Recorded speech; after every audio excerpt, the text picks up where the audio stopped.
IgM Chaumoni পর্যন্ত যেতে দিতেন, প্রতিনিধিরা দেখা করতেন। বিধানসভা অভিযান গেলে রবীন্দ্র ভবনের মুখে যাওয়ার পর তারপরে প্রতিনিধি দল যেতেন, তারপরে সার্কিট হাউস পর্যন্ত যেতে দিতেন। এখন বলছে ওখানেও যাওয়া যাবে না। তো যদি যেতে দিতে না চায়, যাওয়ার রাস্তাটা পরিষ্কার করতে হবে আমাদের। এই রাস্তা তৈরি করেছে কে? শ্রমিকরা। তাদের অধিকার আছে, কারণ সমস্ত ইমারত তারা তৈরি করেছে। আর ভোগ করবেন লোকেরা, আর তাদেরকে রাস্তা ব্যবহার করতে দেবেন না, জোর করে আদায় করতে হবে। এই প্রস্তুতি নিন। একটা মহড়া দেওয়া হয়েছে 12 তারিখের স্ট্রাইক, ফার্স্ট ওয়ার্নিং মোদী সরকারকে। শুধরাও, বদলাও, নীতির পরিবর্তন ঘটাও, আক্রমণ বন্ধ করো, নিপীড়ন বন্ধ করো। শ্রমিক, কর্মচারী, শিক্ষকরা তোমার দাস না, দাসী না। যেমন খুশি তেমন ব্যবহার করবে, যেমন খুশি তেমন আচরণ করবে। আর ভারতবর্ষের শ্রমিক শ্রেণী এবং শ্রমজীবীরা এটা মেনে নেবেন, এটা চলতে পারে না। আমি কথাটা এবং এই শব্দটা ব্যবহার করলাম এই কারণে, এই গভর্নমেন্ট অনেকটা ভাবছে শ্রমিক শ্রেণী তাদের দাস। একচিটিয়া পুঁজি ধনিক বণিকরা ভাবে, কিন্তু তারা ভাববেন কেন? তাদের ভাবার কি কারণ আছে? কাজেই এই দৃষ্টিভঙ্গিতে যারা চলে, তাদের দৃষ্টিভঙ্গি পরিবর্তনের সংগ্রামের জন্য আগামীকাল নয়া দিল্লিতে সেকেন্ড ওয়ার্নিং দেওয়া হবে এই সরকারকে। সারা ভারত কৃষক সভা, ক্ষেত মজুর ইউনিয়ন, সিআইটিউ জয়েন্টলি কালকে দিল্লির উদ্দেশ্যে লক্ষাধিক রওনা হয়ে গিয়েছেন গত 1 মাস ধরে। এবং এটা শুধু হিন্দি স্পিকিং এরিয়া, যারা হিন্দি ভাষায় কথা বলেন দিল্লির পার্শ্ববর্তী এলাকার, তারা আগামীকাল রামলীলা ময়দান, যেটা বড় ময়দান দিল্লির, এই ময়দানে দখল নেবে এবং এখান থেকে ঘোষিত হবে পরবর্তী পদক্ষেপ। কাজেই আজকে যে আক্রমণ এখানে চলছে, সবকিছু মিলিয়ে কেন্দ্রে বিজেপি সরকার, রাজ্যের বিজেপি সরকার, এরা আপনার কথা শুনবে না, এরা আপনাদের কথা বুঝতে চায় না। লুটপাট ছাড়া কিচ্ছু বুঝে না। এদের কাছে আদান আপ্যায়ন ওই আদানি আম্বানির মতো লোকরা, 4টা লুটেরা দেশকে লুট করছে। এই 4টা লুটে টাটা, আদানি, আম্বানি, আদিত্য বিড়লা, আর আরেকটা লোকে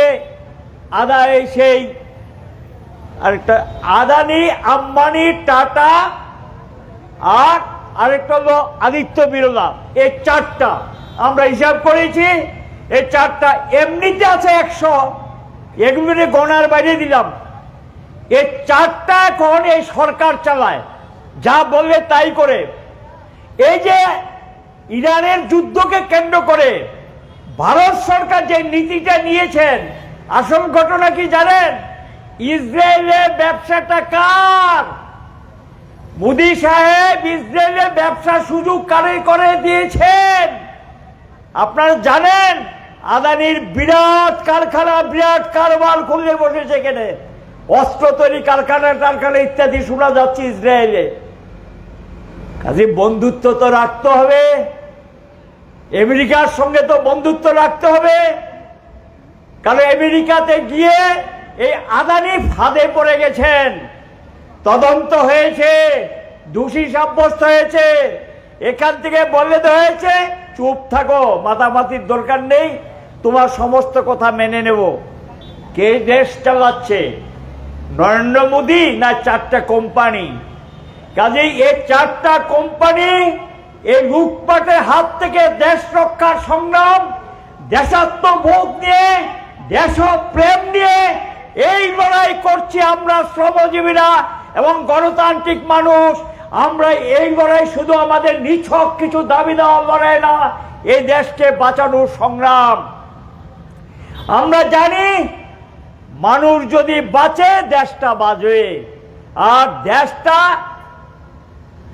উচ্ছন্নে যাবে যদি মানুষ না বাঁচে। কাজে এরা যেই নীতি নিয়েছে এটা হলো মানুষ মারার নীতি। এই নীতির পরিবর্তনের সংগ্রাম এটা দীর্ঘস্থায়ী সংগ্রাম। নির্ভর করবে এটা কি কতটুকু স্থায়িত্ব পাবে, কতটুকু পর্যন্ত অগ্রসর হতে পারে, এটা নির্ভর করবে আমাদের আন্দোলনের উপর, আমাদের ধাক্কার উপর।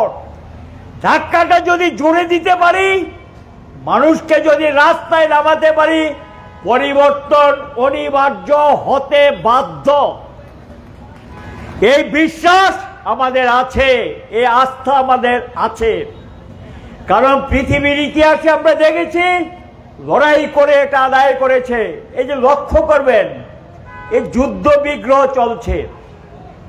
পুঁজিবাদী দুনিয়ার দেশ ফ্রান্স, আমেরিকা বলছে কি ব্যাপার, তুমি এগিয়ে আসো, চুপ করে আছো, আমার কাছের বন্ধু না। ঘটনা কি জানেন? 1 লক্ষর উপর শ্রমজীবী রাস্তায় নেমে ধর্মঘট করে বলে দিয়েছে যেমন খুশি তেমন চলতে দেওয়া যাবে না। চুপ। জার্মান ফুস করতে চায়, আবার পিছিয়ে যায়, কারণ এখানকার মানুষ রাস্তায় নেমেছে। আমেরিকার মানুষ রাস্তায় নামতে শুরু করেছেন। যার যার সরকার এমনিতে পুঁজিবাদে বিশ্বাস হলো, আমেরিকা বন্ধু হলো, আগে নিজেরটা নিজে সামলা।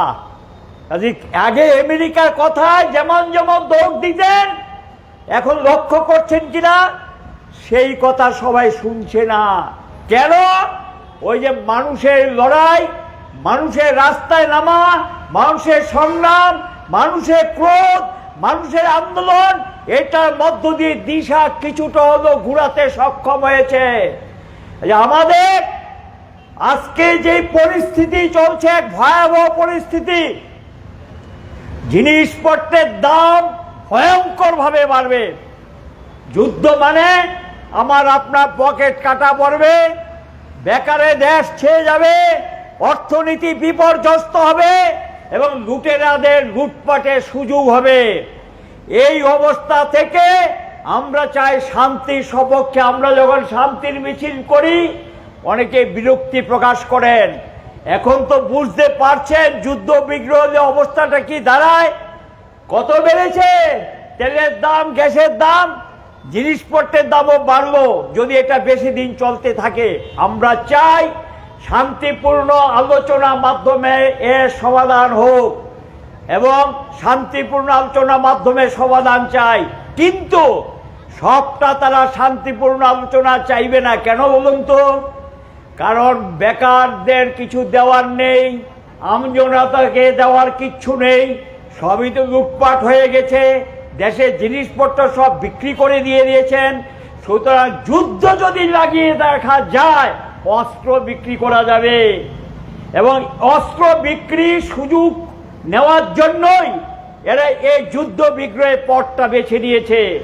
আমাদের এই জায়গাতে শ্রমিক শ্রেণী এবং গণতান্ত্রিক মানুষের দায়িত্ব হলো যে এই সাম্রাজ্যবাদী যে প্ররোচনা, এই প্ররোচনার বিরুদ্ধে ঘুরে দাঁড়াতে হবে, রুখে দাঁড়াতে হবে। আর যে 4টা দাবি এখানে আলোচনা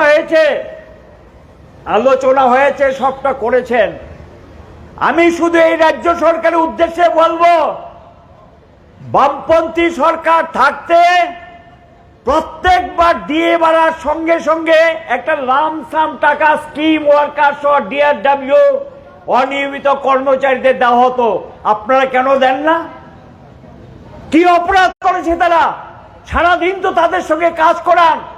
আপনাদের মণ্ডলের নেতারা, অফিসাররা কেউ কেউ, সবাই না, তাদের সঙ্গে দাস দাসীর মতো ব্যবহার করে স্কিম ওয়ার্কারদের সঙ্গে। এটা কি অরাজকতা পেয়ে গেছেন? যারা অন্য ক্ষেত্রে কাজ করে সাধারণ শ্রমিক, বেসরকারি ক্ষেত্রে বামফ্রন্ট সরকার ক্যাবিনেটে সিদ্ধান্ত নিয়ে একটা লাগু করেছেন। এটা কি ডিআর? ডিআর মানে ডিয়ারনেস রিলিফ, অর্থাৎ 6 মাস অন্তর অন্তর কনজিউমার প্রাইস ইন্ডেক্স মূল্যসূচক বের হয়। সেই মূল্যসূচকের নিরিখে যতটুকু দাম বেড়েছে তার আনুপাতিক হারে শ্রম দপ্তর 6 মাস পর পর শ্রমিকদের যে তাদের যে বেতন কাঠামোটা আছে অটোমেটিক্যালি এটা 6 মাস পর বাড়াবেন। এখানকার শ্রম দপ্তর কানে তেল দিয়ে ঘুমিয়ে আছেন।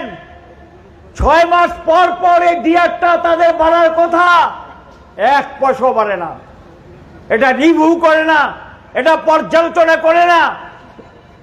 কাজে আমরা চাই আজকে এখান থেকে এই আন্দোলনটা করলাম, এরপরে যদি এই ডিআরটা চালু না করে, তাদের এটা যদি পর্যালোচনা না করে, শ্রম দপ্তরের সামনে আমরা বড় ধরনের আন্দোলনে যেতে বাধ্য হব। এটা প্রায় অনেকটা বন্ধ করে রেখেছেন, এটাকে লাগু করতে আমরা বাধ্য হব। সঙ্গে 2টা বিষয় আমি স্মরণ করে দিয়ে এগুলো আলোচনা হয়েছে। আরেকটা লোকে বিদ্যুৎ বিল পাস করানোর চেষ্টা করছেন। এটা টোটাল বিদ্যুৎ ক্ষেত্রকে বেসরকারি হাতে তুলে দেওয়া হবে।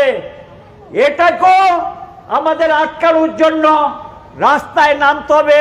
আমাদের লড়াই সংগ্রামের অন্যতম দাবি। রেগা আপনারা শুনেছেন, এটা প্রায় তুলে দেওয়ার পথে। নতুন আইনে এটার অস্তিত্ব থাকবে না। কাজে এটাও আমাদের আদায় করে। বিদ্যুৎ চুল্লি আমাদের দেশে বিদেশিরা এসে বসাতে পারবে, এই সুযোগ করে দেওয়ার জন্য, শান্তি নাম দিয়ে অশান্তি করার জন্য, সর্বনাশ করার জন্য একটা বিল পার্লামেন্টে তুলেছে। এটা হলো আরেকটা বিপজ্জনক বিল। এই বিলগুলোর বিরুদ্ধে লড়াই আমাদের জারি রাখতে হবে, খোঁজ খবর রাখতে হবে। আর 1 তারিখের জন্য আমরা অপেক্ষা করছি। এপ্রিলের 1 তারিখ তারা হয়তোবা একটা স্ট্রাইক হয়েছে, আগামীকাল দিল্লিতে জমায়েত হবে। যদিও দেখবেন যে প্রচার মাধ্যম এই বিশাল জমায়েতকে কতটুকু দেখাবে আমার যথেষ্ট সন্দেহ আছে। এগুলো তো গুদি মিডিয়া। কাজে আপনারা খবর নিয়ে দেখবেন কালকে কত বড় জমায়েত দিল্লিতে হয়। শুধু ভারতবর্ষের একটা অংশ নিয়ে কালকে জমায়েত হবে। কাজে 1 এপ্রিল যদি স্টেপ দেওয়া হয় যে এটাকে লাগু করবেন, ফাইনাল পাবলিকেশন করবেন, রোলসটা ড্রাফট পাবলিকেশন করেছেন 24শে নভেম্বর 2025। ড্রাফট পাবলিকেশনের উপর আমরা অবজেকশন দিয়েছি, আমরা আমাদের বক্তব্য জানিয়েছি। 10টা ট্রেড ইউনিয়নও তাদের বক্তব্য জানিয়েছে, বিএমএসও তাদের বক্তব্য জানিয়েছে। সরকার দেখি না এটা বন্ধ করে কিনা। যদি বন্ধ না করে, যদি এটা লাগু করতে চায়, এটাকে রুখে দেওয়ার জন্য আরো বেশি লড়াইয়ের আহ্বান আসবে। সেই লড়াইতে আপনারা সকলে সামিল হবেন। আর রাজ্য সরকারকে সর্বশেষ বলবো, যেহেতু বলেছে যে আপনাদের সঙ্গে বিধানসভার পর কথা বলতে চাই, কাজেই অফিসের মর্যাদা রক্ষা করুন এবং চেয়ারটার সম্মানটা রক্ষা করুন।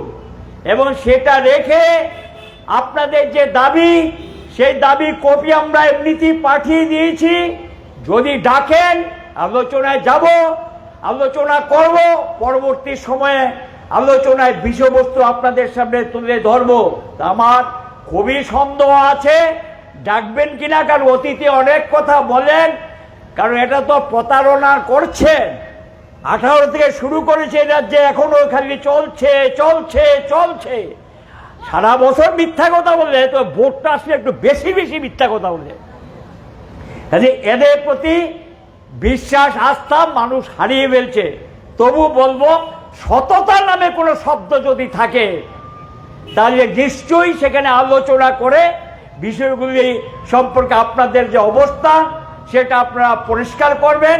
এই আহ্বান রেখে আজকে আন্দোলন লড়াইতে যারা সামিল হয়েছেন সুশৃঙ্খলভাবে, তাদেরকে সকলকে অভিনন্দিত করে ধন্যবাদ জানিয়ে আজকের এই কর্মসূচি সমাপ্তি ঘোষণা